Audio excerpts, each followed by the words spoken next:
It's the morning after an unprecedented backlash from the scorned former Home Secretary, timed to create maximum embarrassment for the Prime Minister. This comes as a ruling on his flagship immigration policy is expected from the Supreme Court later this morning.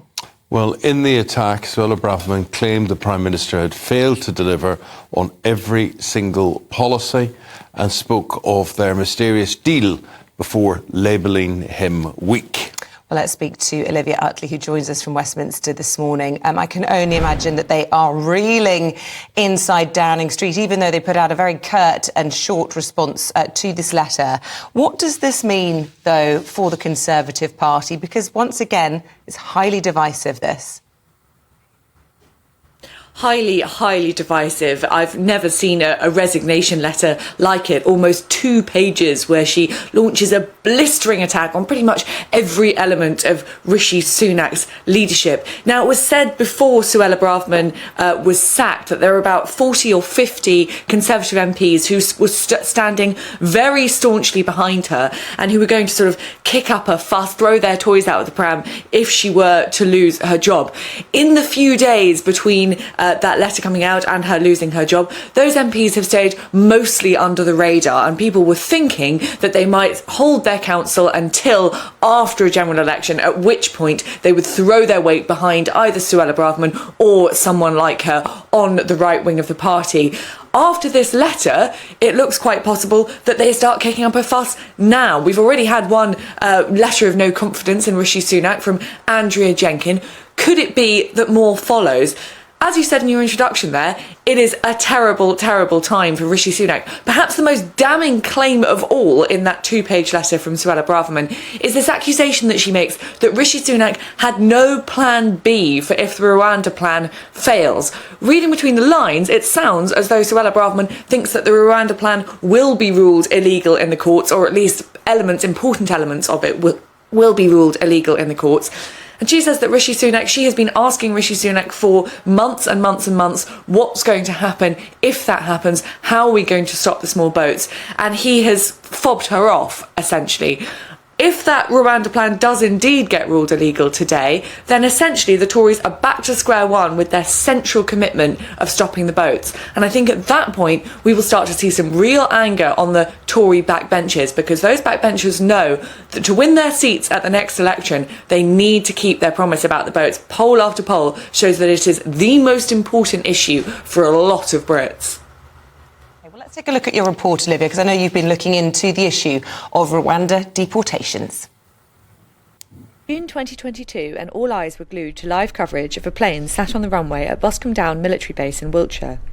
The Boeing 767 was scheduled to fly the first group of illegal migrants to Kigali, the capital of Rwanda. But after a few hours, it became clear that the plane and the migrants were going nowhere. Legal challenges, including one from the European Court of Human Rights, meant the small number of passengers on the plane had been whittled down to none at all. It was an embarrassing blow for the then government of Boris Johnson, who dreamt up the scheme to stop channel crossings. And since then, flights have been on hold as legal challenges progressed through the courts. But that hasn't dampened government enthusiasm for the policy, with current Prime Minister Rishi Sunak putting the plan at the centre of his Stop the Boats promise. We will pass new laws to stop small boats, making sure that if you come to this country illegally, you are detained and swiftly removed. Last December, there was some good news for the government when the High Court ruled that the plan was lawful. However, that decision was overturned 6 months later when appeal court judges decided that Rwanda is not a safe country. But the government has kept pushing. And today's judgment marks the end of this slow legal process, with the Supreme Court having to decide if the government is entitled to determine whether Rwanda is safe for migrants or not. Either way, Rishi Sunak has indicated that if he wins, he'll ignore any migrant appeals and injunctions from the ECHR, all of which mean the next flight might actually leave the runway. And that is when the true test would begin. But if the government loses, the last 3 years will have been for nothing. The small boats will keep coming, and the Rwanda policy will effectively be dead in the water. Olivia Utley, GB News.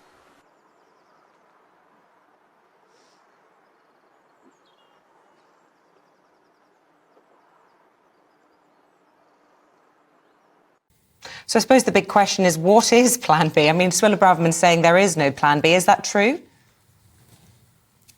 Well, it seems pretty true, to be honest. The Rwanda Plan is the central pillar of the government's Stop the Boats policy. There are rumours that the government is in conversation with other countries, other third countries where these asylum claims could be processed, but of course those claims could run into exactly the same problems as we have seen with Rwanda, and we could expect another year, I think it's been almost now, of legal processes, complaints, etc. So there is no straight answer if the Rwanda Plan is ruled illegal today.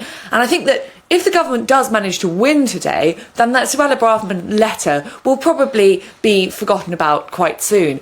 But if they do lose, and a lot of commentators are now predicting that, then I think she is going to get some momentum going within the Conservative Party, and it could cause real problems for the Prime Minister.